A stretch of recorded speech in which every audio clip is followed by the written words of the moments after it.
Walnut and the Coach, Season 1, Episode 3. Here we are. Paul Behrman, Coach Jim Stroker. We are honored to be here today, and I just want to give thanks to and gratitude to my brother Jim Stroker for these conversations. And we were just talking before jumping on the call that our goal is to help, give hope, and inspire. And Jim inspires me with all of our conversations. Even in the couple minutes, Jim, before we push the record button, I feel inspired just from a little conversation with you. So I want to turn it over to you and have you jump right in. Thank you again. I always get confused. I know you're a coach, you do a lot of coaching, and some people have called me a little nutty. So like, which one is the walnut, or which is the nut, which is the coach? I get confused. So well, the walnut is the nickname that family and friends have come to call me. After the great Tony Sirico's character in The Sopranos, Paulie Walnuts. But you're right. I love being in that coaching mode, and I take a lot of chapters out of your playbook, my friend, because you have inspired me in this journey quite a bit. So I just want to thank you for that. As you, Paul, and I love the way you open it up and say that our job is to help give hope and inspire others. But our job is also to be like just a reminder post-it, and of course, everything we're reminding you of, we're reminding ourselves of. But it's just like a nonstop reminder of gratitude, and it sounds so like corny, but we woke up today, and as you said before, we're offered these 84,600 seconds, these 1,440 minutes, maybe another 168 hours this week. And it's so easy, to take them for granted instead of feeling grateful. So how do you bring yourself back to, you wake up, your head's going, oh my God, I got to do this. I'm a little bit off today, because I had some off days recently with a little shoulder injury, which I'm almost embarrassed to admit. It's embarrassing, but it actually did rattle me. And I know that's your term, quite a bit. And the answer is to get back, as we know, to gratitude. And then, Paul, then I'll stop talking, and then, use those 7 words, and have those 7 words just come at us like from all over. And that's because of this. Something good will happen, and to start to search for it. So that was I handled the ball too long, but back to you. Yeah, no, that's beautiful, Coach. It makes me think of a few things. One of them is, I may have shared this with you, that for many years, I had heard a number of people had said to me, and in different contexts, and not just to me, but to groups of people, journaling is such a powerful activity. And I believed it, but I never participated in it. I never took that on as a practice. And then early on in the pandemic, probably around March, April of 2020, I said to myself, I really should start a little journal, and I want to make it simple. And so I started it in the Notes app on my phone. And I said, as long as I'm going to start a little journal, I'm going to make it a gratitude journal. And so my practice over the last few years has been, every day when I'm doing some of my morning routines, I'll open up that app. And one of my routines is to jot down at least 3 things that I'm really, really grateful for. And of course I exceed, I go beyond 3 things. I usually just come up with a little list, and I like to let it be sort of free flowing. What floats into my mind, the things that I'm thankful for, the health of my family and friends, maybe some good things happening in the world that I see, whatever those things may be. So that gratitude journal, I think, is a key piece that focuses me on gratitude and grounds me in a strong way. I love that. And I like to tag on to whatever you're grateful for, just a little bit of why. It doesn't have to get too beneath the surface, but why am I grateful for the ability to see today. Why am I grateful for the fact that, I have access to clean water? But a little bit of why in there, I think, can just sprinkle some richness to the gratitude. Yeah, absolutely. Absolutely. I think about it in terms of, everything that we do matters. Everything matters. And so it's important that we get ourselves in this mindset of appreciation, of gratitude, so that we can really bring the best that we have, not just for ourselves, in terms of, the self-care and the wellness and the things that we do to ground and center ourselves, but the giving back that we want to do, the caring for the people around us, the caring for people we don't know, and the caring for this beautiful world, that we've inherited, so that's, for me, that's a big part of the why. Right. And one last part, it's so easy to be grateful when we win the lottery, right? It's so easy to be grateful when everything's flowing beautifully. But when Metallica plays the Sandman song and Mariano Rivera walks out of the bullpen and you're up to the plate, now is the time we want to check in and go, are we really able to use this tool? When Belichick shows up on the other sideline, like, are we able to be grateful when things get crappy? And then we know we've got a tool that works. And so, can we focus in on what we have and not what's missing? And if you're human, like anybody that's watching this, we are gonna get thrown. But I think having something that we know we can go back to and utilize, might just be, and the science of happiness is built, like one of its keystone bricks is gratitude. So a lot of it. Well, enough about gratitude. Before I jump to mine, I want to use one of the pitches that you threw earlier, and that's this balancing act between humility and confidence. Yes. Love that. I love that paradox, right? So what do you think first, Paul? I'll tell you, Jim, I've been thinking about this one so much recently because, when I think about activating the best versions of ourselves, self-actualization, being the best versions of ourselves, these two concepts for me are so powerful. This concept of humility, right? And the idea that, I don't want to have this overinflated ego and be so self-focused that, that I'm not elevating other people and honoring other people as equally wonderful and equally valuable, and caring for others as equally, if not more important than myself. So the humility piece, bringing that humility piece, and at the same time, we want to bring confidence. We want to bring a level of confidence in ourselves and our abilities.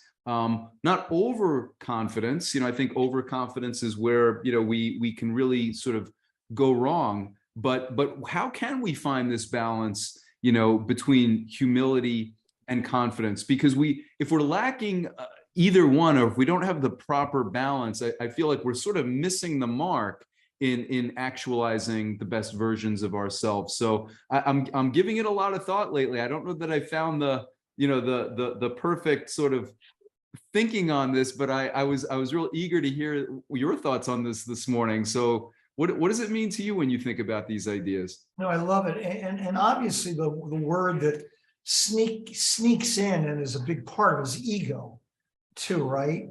Because, all these three are so subtle, and as you just suggested, have great finesse, because, at what point does self-promotion seem like you're lacking humility?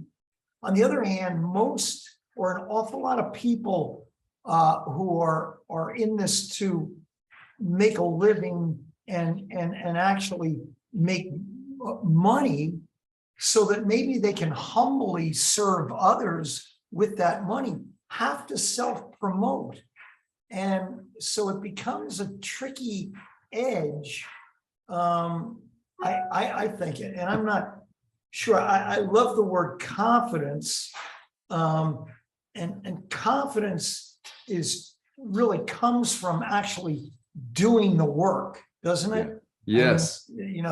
This false confidence or ego-based, I'm the greatest, says Muhammad Ali. But Muhammad Ali, according to his trainer, was the hardest working boxer in the history of boxing.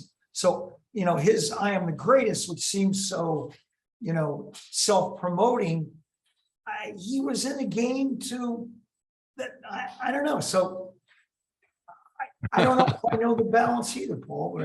It's tricky, Coach. The way I think about it is, it's interesting that that you bring Muhammad Ali into it as an example, because when I think about like a great athlete, for example, whether it's Muhammad Ali, Michael Jordan, like pick an athlete that really sort of personifies just excellence in a sport. They have to have an extraordinary level of confidence. When you're in that sort of competitive environment, I think that may be the key, or one of the key pieces, to that particular equation, right? When you're in that sort of sporting event, it's a competition, right? And so you have to bring a level of confidence. Really, you have to accentuate that level of confidence. You can't be lacking in confidence in your abilities at all. Maybe in that context, and maybe less so in boxing, but more so in team sports, maybe that's where the humility comes in, because even the greatest of athletes in a team sport environment, maybe humility tells me I need to pass the ball more. Maybe humility tells me I need to lift up my teammates more, so maybe in those contexts, there's a way of thinking about it. I don't know. What do you think? Well, I keep thinking the word ego, because ego, according to Ryan Holiday, is the enemy. And I think ego is, this brash, ostentatious, showy act that isn't necessarily always backed up by validating yourself through the work you've done and true confidence. And I think it's kind of the opposite of humility. There's nothing more attractive or can have people want to follow you than a humble, really great person, who lets their actions speak louder than their words, and the resume, speak much louder than their rah-rah. And so I just, I think you're onto something, and I'm not sure where that goes. But so let me sneak towards. Please. I'm headed to a school today, Paul, to work as a consultant to try to help a school, not a business, not a team, but a school upgrade their culture. And obviously, the pandemic has had a tremendous impact on culture in corporate America and in families, right? But schools also are feeling the hit.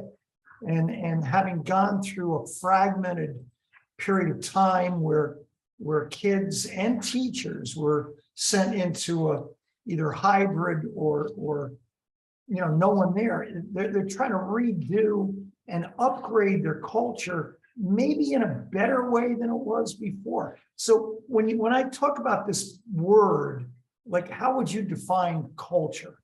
Oh, I love it, Jim. I guess I think about culture in a few different contexts. You've got, sort of like the societal culture, right? You could talk about like, the American culture or the culture of India, right? The culture of different countries. So you've got sort of culture in that sort of sense.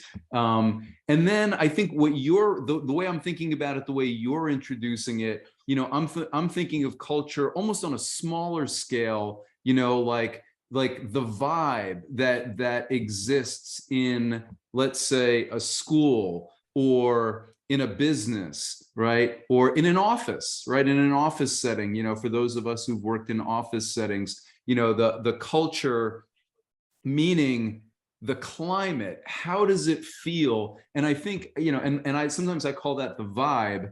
And I think it's often a function of how people interact with each other and the pattern of interactions over time. I think of it in terms of relationships, and the way I think of relationship, I think of like a good relationship is a function of the mind and the heart, right? So if you and I have a good relationship, there's no external object that we can point at and say, hey, this pen, this is the good relationship that the coach and I have. That's not the relationship. The relationship is really a function of what's in my mind and heart and what's in your mind and heart, and the way we think about the interaction dynamics that you and I have each time we have opportunity to interact, right? And if you think, each time we interact, it feels good to me. It feels warm. And if I think the same, each time we interact, it feels warm, it feels supportive, it feels inspiring. That is the stuff of a good relationship. And when we have those dynamics happening, more than between, let's say, two people, and you start to expand that to groups of people, again, whether it's in a business or whether it's in a school, that's what makes for culture. And it could be a good culture or it could be not so good culture, depending on, the way people interact with each other and the way people treat each other. So that's the way I think about it.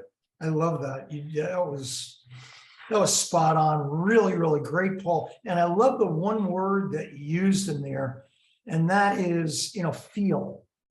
It's a feeling that's hard to describe, but when you walk into a home, and there are certain artifacts or pictures or a smell or there's a feeling, right, of either warmth or a feeling of maybe it being very sterile. And then the first words that come at you from the family leaders, is one of either openness and calmness. And so right away we get this feel, and a feeling. I think the first word that I use that I really think is crucial, does the environment, does the culture feel like it cares? Like, is it a caring culture? And this caring piece, is such a soft skill word or skill, but it's powerful. It's yes. really powerful. Yes. And the funny thing about caring is it then leads into trust, which is, a giant buzzword in the culture community. And these words are very, very treasured words that can be deflated with one experience. Like, maybe I already told the story. Stop me if I did. Did I tell a story of fire, trust, and water walking into the woods? I don't think you've shared that one yeah, go ahead, please. I'll throw the pass over. So fire, trust, and water go for a little walk into the woods. And it's near sunset. It's starting to get a little bit dark and a little scary. So of course, fire looks over to water and water, trust, and fire. Wait a minute. Fire, trust, and water. Fire looks over to water and trust and said, hey guys, it's getting a little scary out here. If we lose each other, how are we going to find each other? And fire says, well, if you lose me, just go over by the smoke. I'll be right by the smoke. And of course, water says, look, if you lose me, no problem. Just go over by the green grass. That's where I'll hang out. And then trust, pauses and says, be very careful, guys, because if you lose me, you may never find me again. And trust is precious. And when we break that trust, I feel like somebody cares about me, and then all of a sudden, bang, they miss. It's hard to regain. Absolutely. No, that's a wonderful story, Coach. And it makes me think about a few different things. One is, I've often thought, I think many of us really revere trust, as this such a critical component, of culture, right? And of relationships. And when I think about trust, for me, trust in many ways is the product of these really great interactional dynamics that inform the relationship and that lead to trust, right? So if you and I have an established pattern of how we interact, and part of my perception is, when the coach gives me his word, the deed is going to follow the word, right? I can rely on that, right?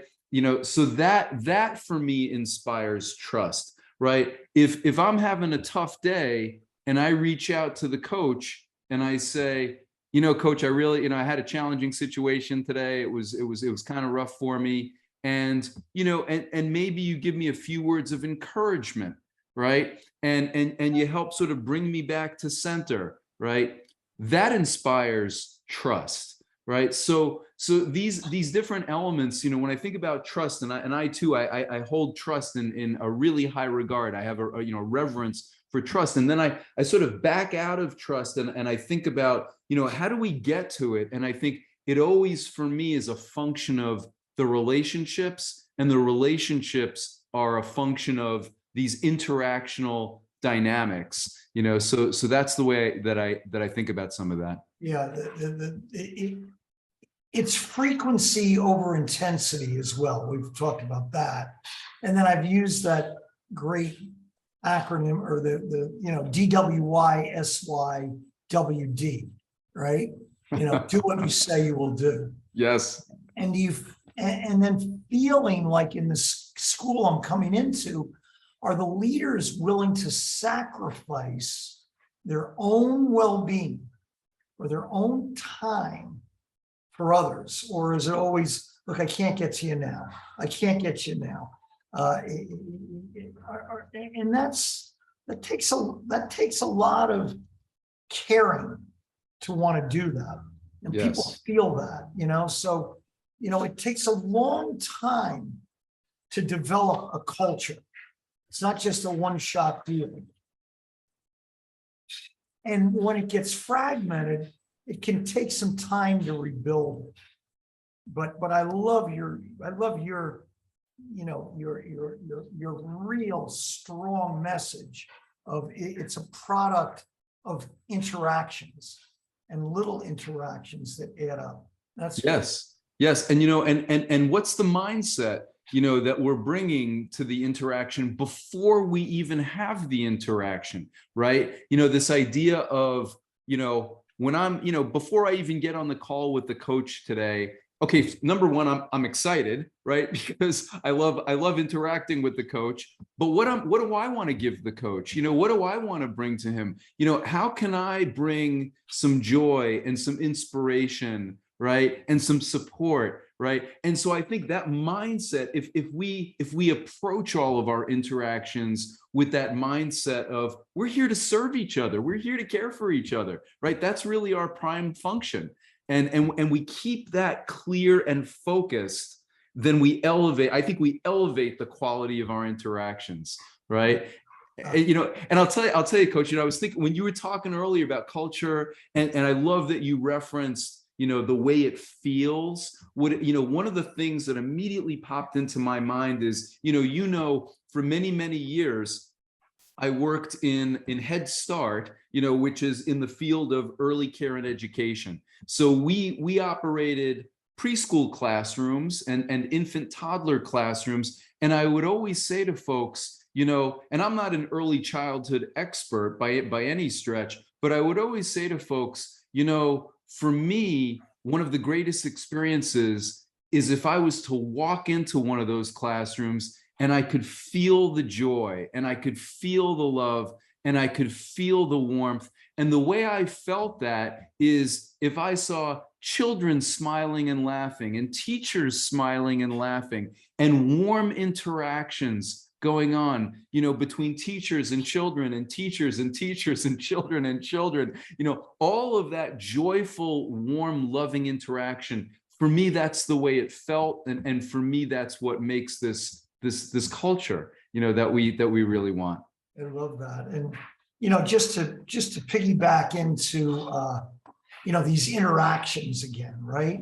And I guess the greatest gift you can give anyone to show that you care starts out with your presence, like you're with them, right? You're Yes. not on your phone. You're not, you know, gazing at the clock, you know, that there's actually a feeling like you're the only one that matters. And that's done with great subtlety and great artistry. And then of course, you know, this incredible skill of active listening and truly becoming a great listener who's not in it to, let me one up you. You know, you just told me a great story. Let me tell you a great story.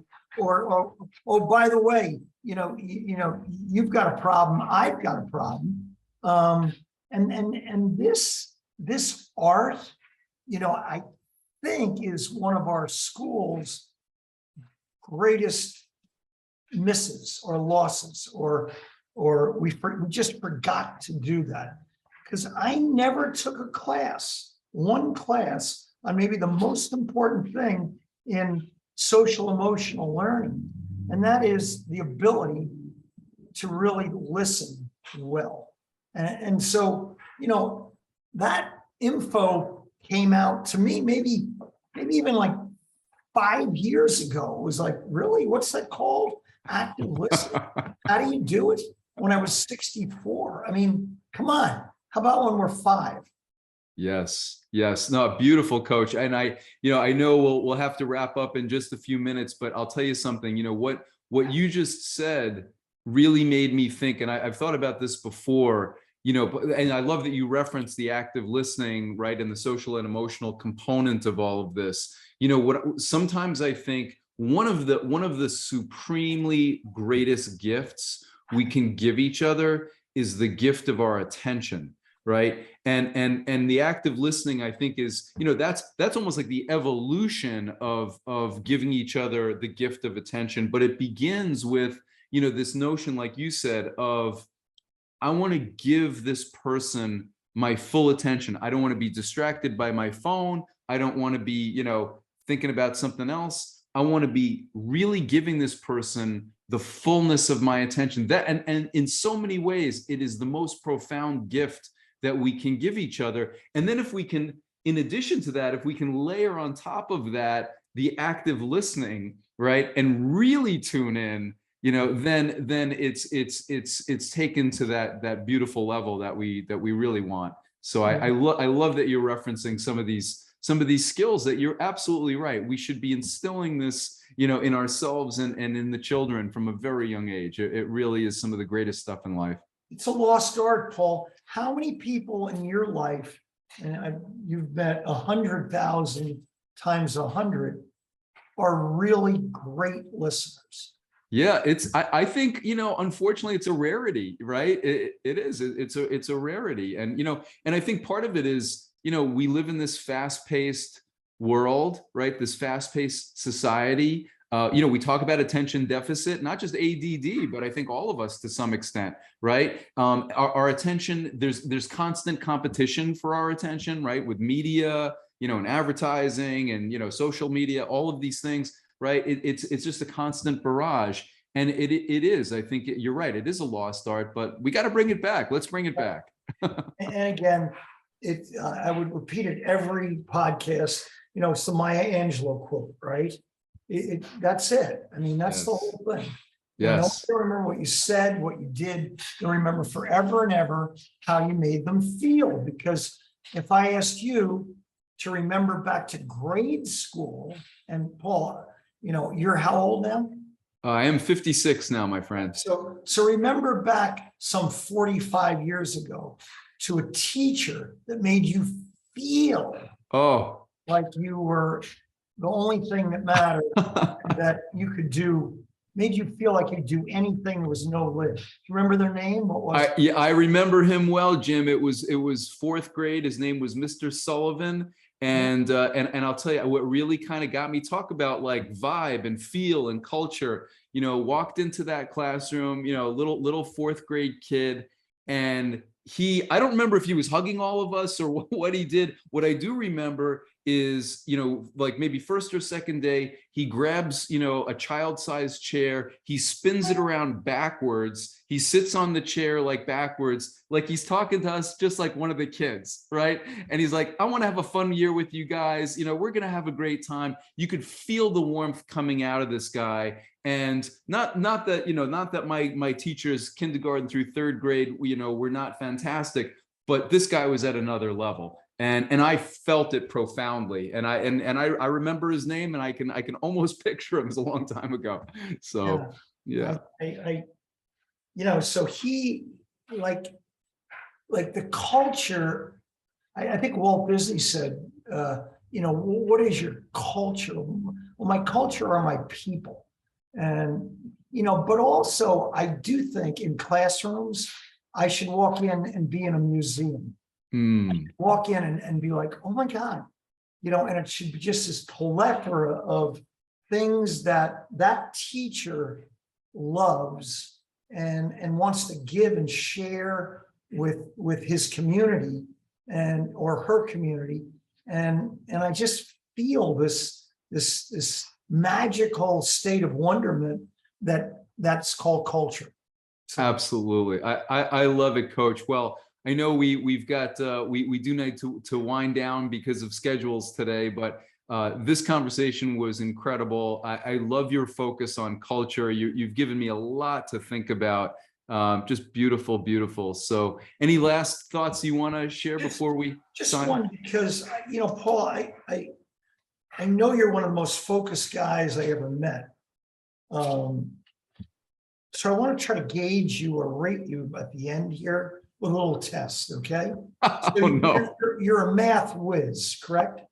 No, I would not. Here's the humility moment, Coach. I'm like, no, not necessarily a math whiz. No, well, you're very bright. I mean, look, obviously, anybody could tell by just looking at you. But I know you're sharp. You stay with these things. So here we go. Supposing you're the bus driver and you pick up 12 people on the first run, and then on the next run you stop and let off 6. The third run you pick up 12 again. But on the next run, you drop off 4. Now it gets tricky, Paul. You pick up 30 on the next run. And then the next stop, you drop off 2. And then finally, Paul, you pick up 22. And then you drop off 7. Got it? Yeah. How old is the bus driver? 56. All right. I knew you were one of the smartest guys in the world. I started to do the math and then I lost track, and I'm like, oh boy, I hope I can get the question. I hope it's not like how many people are on the bus. Good. So, I mean, most people miss that one, but you're so sharp. You're so sharp, you've heard it before. Oh, probably. Yeah, right. Probably. But I think in that scenario, the reason why someone might go, because again, for our listeners, I started off with supposing you're the bus driver. Right. But, if you've ever heard that before, you got it wrong, right? You said like 12, right? Or I don't know, I can't add them up. But the reason that you know it now is because you got it wrong. Right. The reason that you know it is not because you failed, but because you did something, didn't get it right, and that gave you the feedback. So this awareness that the only way we learn is to go out and do it, and sometimes do it wrong. In fact, most of the time we do. And that's the way we learn, more than do everything right and stay safe. So, I love it, Coach. I love it. Well, I think you may have given us, you know, some great ideas, you know, for our next conversation. You know, failure as a great teacher, and how we process it and how we utilize it, how we harness the energy from that. So I love that. Let's talk about that next time. This is great. Cool. Thanks for staying close to the clock. You're the best.